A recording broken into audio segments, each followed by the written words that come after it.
Colin Kaepernick was booed Sunday when he took the field in Miami, and it wasn't just because he was in front of the Dolphins' home crowd. Miami is home to a large community of Cuban exiles that are outraged over Kaepernick's comments supporting the man they consider a brutal oppressor, the now deceased Cuban leader Fidel Castro, who died Friday.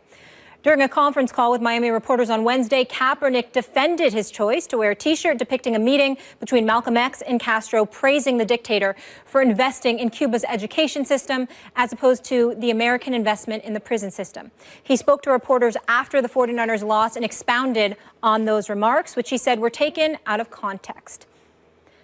Quote, "I agree with the investment in education. I also agree with the investment in free universal health care, as well as the involvement in helping end apartheid in South Africa.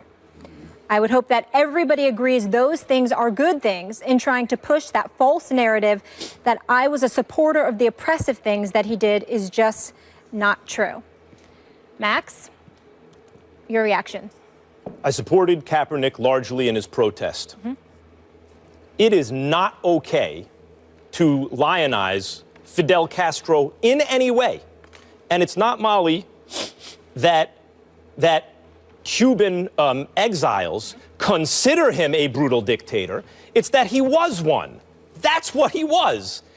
And this revisionist history using the relativism of world governments and how governments don't always behave properly, and even bad governments do some good things. It's absurd to focus or even mention that in his case. It's absurd. You cannot support Castro. Certainly not public. This is not Castro during the Cuban Revolution, who was seen by many, for good reason, as a champion of the people. We have more information since then. He became a communist dictator. And for people like Colin Kaepernick, little knowledge is dangerous. Either he's read a couple books on the subject and that's everything he knows about it, or he knows a lot about the subject and doesn't have the ability to properly process the information. I'm not saying America love it or leave it. I don't go with that crowd. I say America love it or change it. But the fact is, and we all know the history toward people of color in this country, the terrible history and the ongoing struggle. And yet, what we don't see are people risking their lives on rafts to get to Cuba. But we do see that going the other way. And I would quote Dan Le Batard's response on Twitter yesterday to Jill Stein, the presidential candidate, who sent out a tweet lionizing Castro. "Get all the way the hell out of here, lady." And I would say to Kaepernick, with the Castro support in any way, get all the way the hell out of here. If Kaepernick's point is that capitalism has its problems, I would tell him the old expression: capitalism is the worst system, except for every other system in the history of the world. Get all the way the hell out of here with support for a brutal communist dictator. Before I engage in condemnation about the flaming hypocrite that Colin Kaepernick is, let me cut him a break in this regard. From a black perspective, it matters to a lot of black people. He's not lying about that to a lot of black people. It matters that Fidel Castro met in Harlem with Malcolm X in 1960. It matters that Fidel Castro sent 25,000 troops to Angola to fight, to oppose the old apartheid government of South Africa. It matters to black people that when Nelson Mandela was released after 27 years of incarceration, unfairly, as we all know, that one of the first things that he did in 1991 was travel to Cuba to thank Fidel Castro and the Cuban people for their support. So if you are black and you see support from Malcolm X and you see support from Nelson Mandela, it resonates. It gives you cause to pause. Having said all of that, here's where we go awry. And I would defer to the great column in last Friday's paper in the Miami Herald by Armando Salguero, who writes for the Miami Herald, who is of Cuban descent, along with our friend Dan Le Batard, who I love dearly. Let's be clear. I am not Cuban. They are. And if anybody can speak to their suffering, no matter how eloquent you sound, no matter how eloquent I might try to sound, or you for that matter, Molly, nobody can speak to the suffering of the Cuban people better than them, their ancestry, the people that are connected to them. And I say, when you hear them talk about this dictatorship, this regime, you're talking about dungeons, you're talking about firing squads, you're talking about murder, you're talking about, what is this here? The Human Rights Watch. According to the Human Rights Watch, Cuban citizens have been systematically deprived of their fundamental rights to free expression, privacy, association, assembly, movement, and due process of law. You know, when you hear those kind of things, and you're Colin Kaepernick, and you're talking about the stuff that he's talking about, when your sorry, pathetic behind didn't even have the decency to register to vote, to activate yourself in this election. You know, it's a damn crime that you would even sit up there. I told you to shave that damn afro. Stop acting like you're a militant. You're ignorant. And that's the bottom line. I'm not questioning his intelligence. I'm saying ignorance on the part is he picks and chooses what he wants to disseminate. I'm not saying he doesn't know any better. I'm accusing him of knowing better and not caring. He only cares about what he cares about as opposed to what's real. And when you've got the Cuban folks throughout the United States of America and beyond speaking about how vile this man was and his regime was since 1959, even though he took over, the coup where he got the previous regime out of there and they were torturous, to ignore all of that because of things that you want to isolate and compartmentalize. It's a crime against those people because it reeks of insensitivity. It's incredibly alarming that Colin Kaepernick to choose to do such a thing. And I was happy that Armando Salguero got on him about it. I want to respond to one thing you said. Of course, no one can know what the Cuban people go through except for the Cuban people who went through it and their families.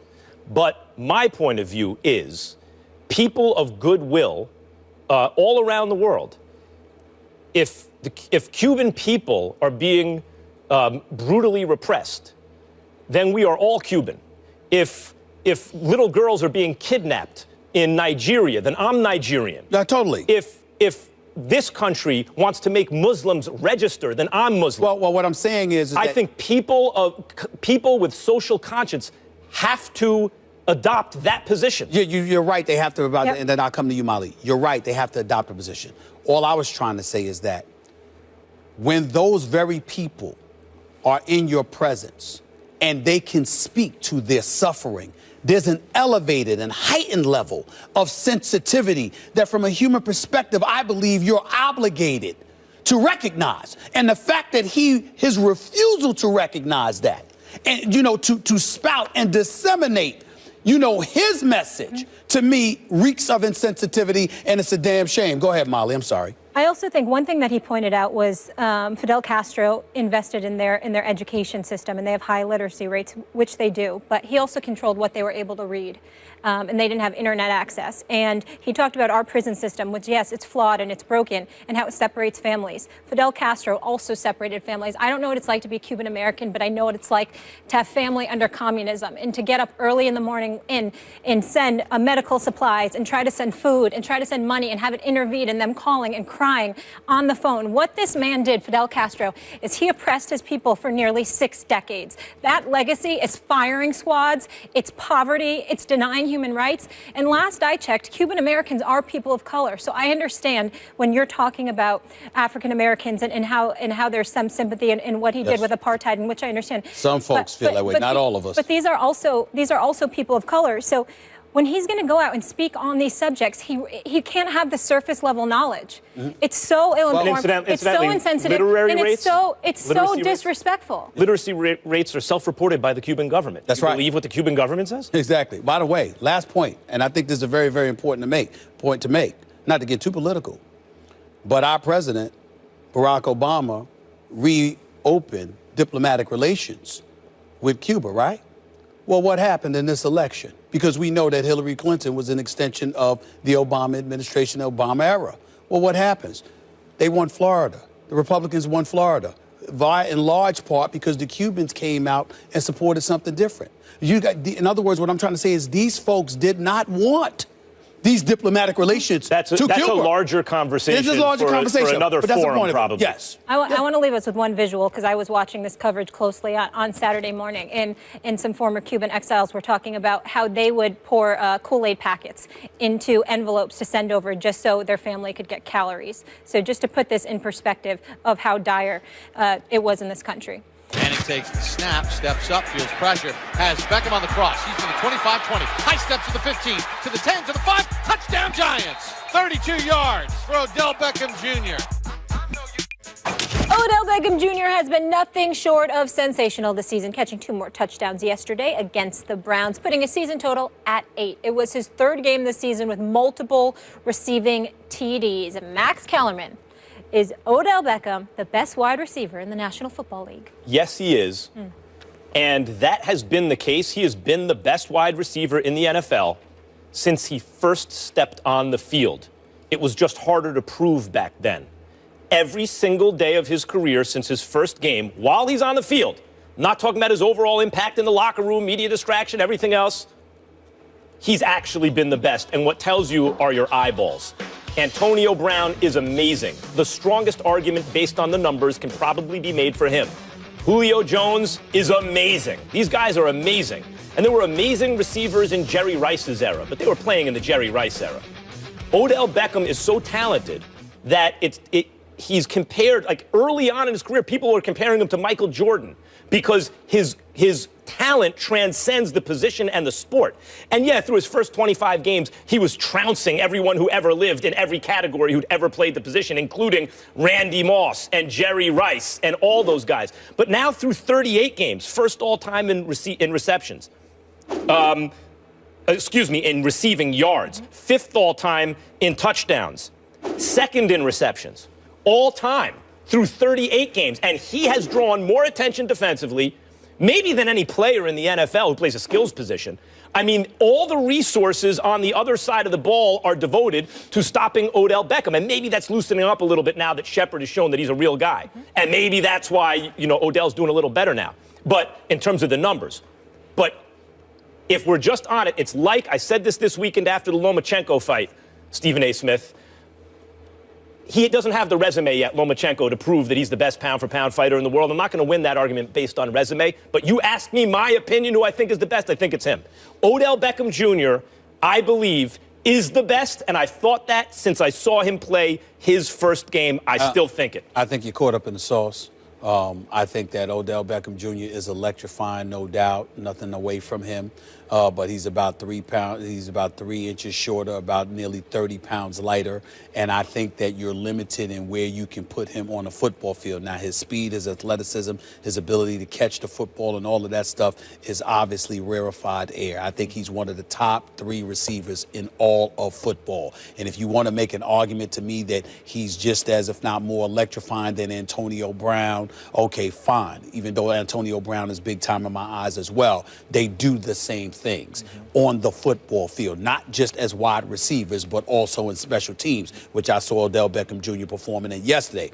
But when I think about a wide receiver, I think about, money on the line, not to say that Odell Beckham Jr. is not there as well. But again, I'm thinking about the bigger target. I'm thinking about physicality. I'm thinking about the kind of things you could do. You could put him on one side or left or right side. You can put him in the slot. You can do a whole bunch of things with Julio Jones. Odell Beckham Jr. is so electrifying that the places that he's limited in which he can play, he can make things happen because of his speed and his athleticism and his catching ability.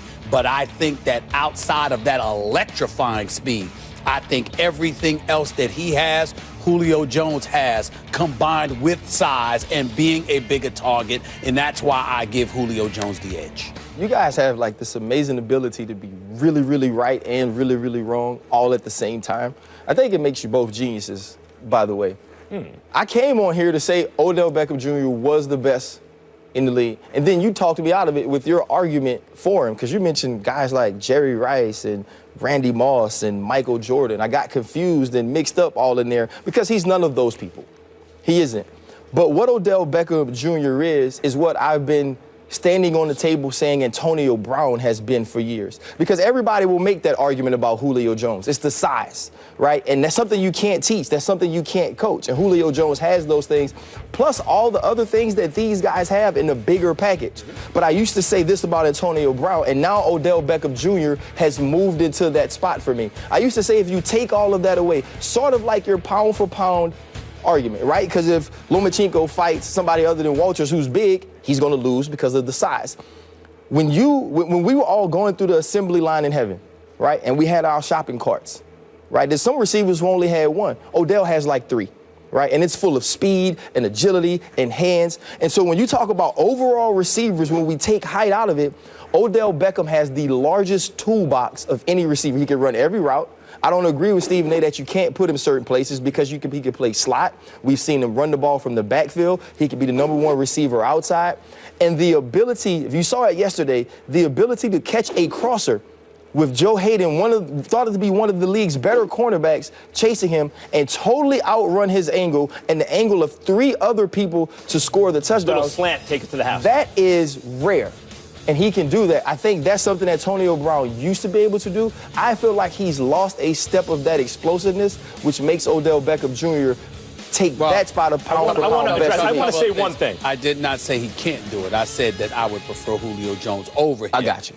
I think that's the argument for Julio Jones. It's Odell, but blown up into a bigger package. I don't think it's quite Odell. I think Odell is actually more talented. But I want to say one thing about Odell. The worst thing that could happen for him in terms of his reputation around the league was the catch. Because what that catch did was gave everyone an escape valve. Because no one wants to admit when a guy turns pro, that dude is already the best. Like when Roy Jones Jr. turned pro, after his first pro fight, I was like, over a short fight, I don't know anyone who could beat Roy right now in the middleweight division, right? That's Odell. I just want to say for the record that I was always a dude, as much as I loved Roy Jones Jr., who said, I need to see you get hit and how you respond. Yeah, sure. I just want to make sure. The point is that catch allowed people the out of saying, well, he's getting all these props because of that catch. No, that catch caused him to be underrated because everyone started to say that and look away from his overall ability. What that catch was an expression of his talent. It indicated it was something no one else can do but Odell Beckham Jr., and it's not just that, it's everything. Here's where I think you're wrong. When you talk about that catch, you act like from the day he walked into the NFL, he's what he is now. No, Odell Beckham Jr. is better now than he was last year. I agree with that. He's better now than he was the year before. Here's your other issue. Even though Odell has done what he's done and he's done those numbers are compared to people just starting their career, rookies. While he's doing that, Julio, Antonio, we getting 1,800. We getting 136 catches. So if you put the numbers side by side, right, if we do it Ivy League style like you like to do it, those numbers don't match up. They don't match up in today's, in the way the game is now. Do the Falcons and do the Steelers have good offensive lines or bad offensive lines? The Falcons have an okay offensive line. Nothing compared to the Giants. We're not talking about the Dallas Cowboys. But right, because they don't have receivers quite like that. They both get just as much attention as I don't Odell think Beckham. they do, number one. Number two, the Giants receivers for a lot of this year couldn't even get into their routes because the offensive line was so bad. That doesn't affect his numbers. Here's the thing. You don't think they do get the attention. I know they do get the attention. I will defer to you on that subject.